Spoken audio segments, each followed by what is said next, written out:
Banyak kalangan masyarakat Jawa itu sudah cukup puas ketika mereka bisa mempelajari aksara Jawa itu dari sisi filosofi. Membangun kesadaran generasi muda Yogyakarta itu untuk kembali lagi memanfaatkan, mengimplementasikan aksara Jawa menjadi bagian dari identitas mereka. Papan-papan reklame dan sebagainya bahwa penggunaan aksara porsinya itu harus lebih dibandingkan penggunaan aksara-aksara yang lain.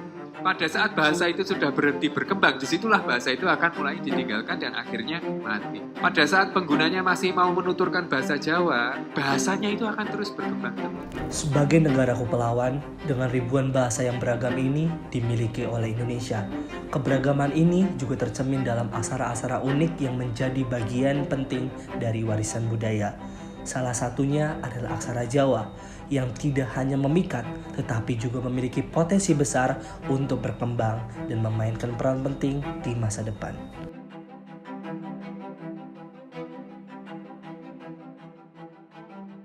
Bagaimana masyarakat, khususnya di Yogyakarta, menjaga aksaranya yang kini telah tersedia dalam bentuk digital pada keyboard yang dapat kita gunakan? Ini adalah bukti menarik tentang budaya sejarah dan teknologinya yang patut kita telusuri lebih lanjut. Karena setiap aksara itu memuat peradaban. Sebetulnya orang yang bisa mengetahui daripada aksara Jawa itu bisa mengetahui daripada jati dirinya.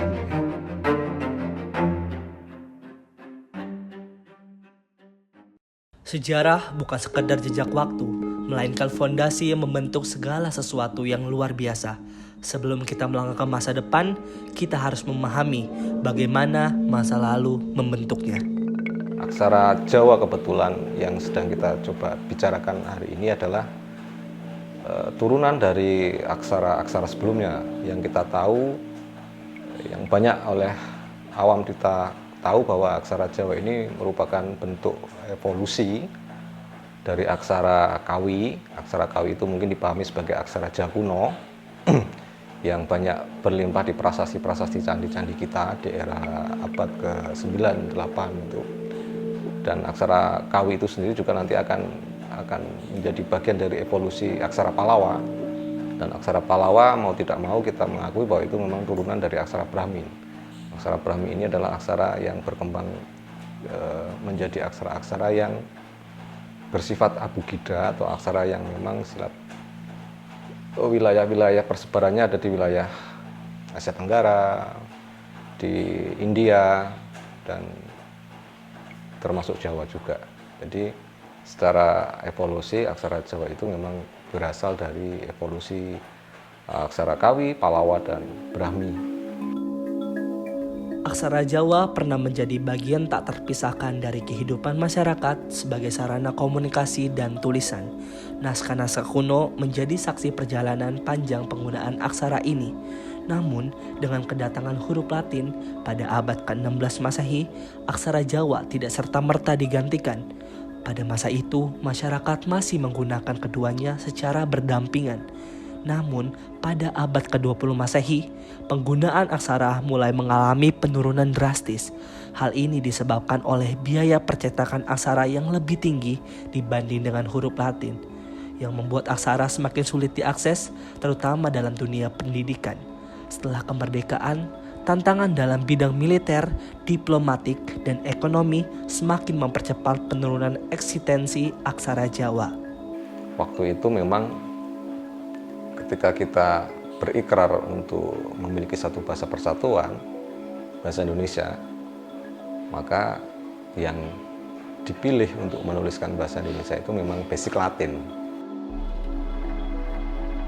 Sejak tahun 2010, ada indikasi bahwa kesadaran desain untuk aksara Jawa perlahan tumbuh, di mana internet memainkan peran penting.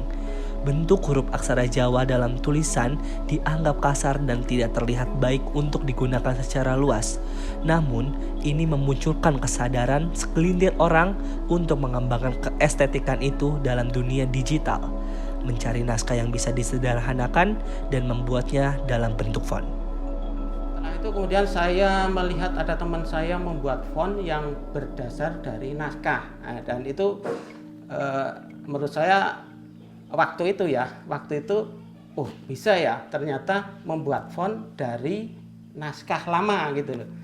Nah, setelah itu kemudian saya mencari naskah. Saya tidak tahu ya, itu kebetulan saja kok saya nemu itu secara visual di naskah itu bagus sekali, secara stylenya, gaya hurufnya itu bagus, secara filenya juga besar, jadi saya bisa jelas melihat itu.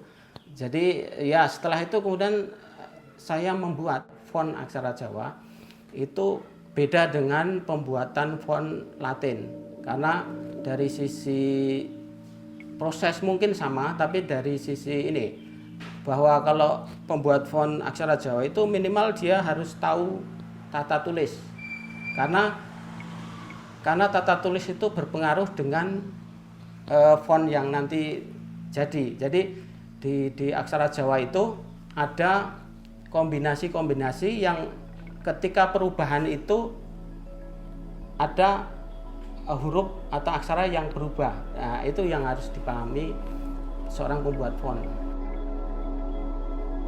Pada tahun 2021, hasil kerja keras komunitas Segajabung bersama komunitas lainnya akhirnya terwujud.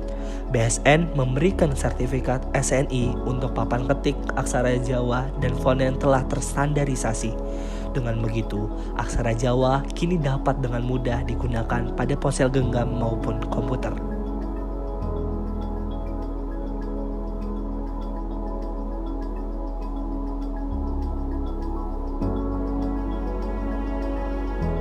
Harapan saya terutama kalau untuk penggunaannya yaitu tadi gunakanlah aksara Jawa untuk komunikasi keseharian.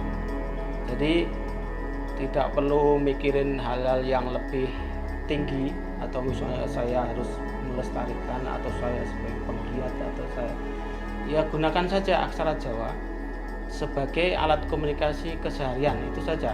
Itu sudah otomatis nanti aksara Jawa itu lestari. Kodrat bahwa kita tidak bisa memilih kita lahir di mana. Yang bisa kita lakukan adalah menjaga apa yang diamanatkan oleh pendahulu-pendahulu kita, supaya kita tidak kehilangan arah dalam berpijak menatap masa depan yang lebih jauh nanti. Aksara Jawa masih punya ruang untuk berkembang dan menjadi bagian dari identitas kita. Sekarang, pilihan ada di tangan generasi muda. Apakah kita akan membiarkan aksara ini punah atau menjadikannya simbol kebanggaan yang hidup selamanya?